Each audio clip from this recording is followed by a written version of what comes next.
이준석 전 대표 측은 경찰이 시효가 남은 다른 사건과 성접대 의혹을 묵지 않았다는 사실은 의혹을 뒷받침할 증거가 부족하다는 반증이라고 보고 있습니다. 하지만 당 윤리위원회는 이와 별개로 예정대로 추가 징계 절차를 계속할 걸로 보입니다. 김보윤 기자입니다.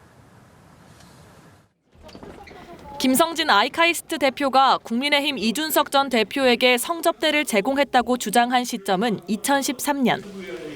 이미 성매매 특별법의 공소시효 5년이 지났습니다.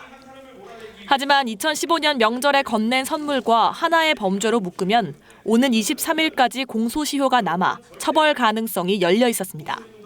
이 전 대표 측은 그럼에도 경찰이 이들 사건을 분리한 건 성접대 여부를 입증할 만한 증거가 부족했다고 판단한 결과로 보고 있습니다.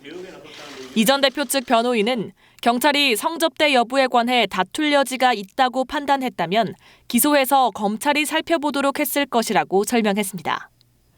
다만 이 전 대표가 이번 경찰 결정으로 성접대 의혹에서 자유로워졌다고 보기는 어렵다는 분석이 많습니다.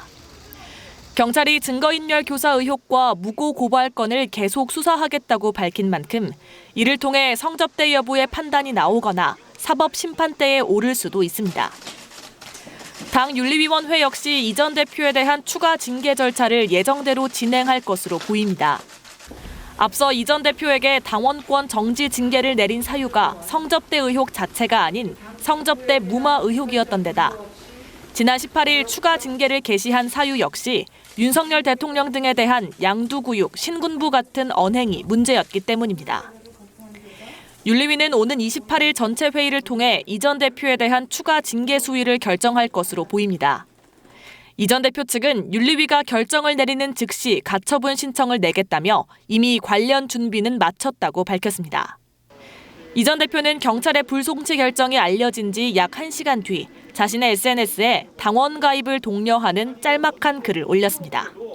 연합뉴스 TV 김보윤입니다.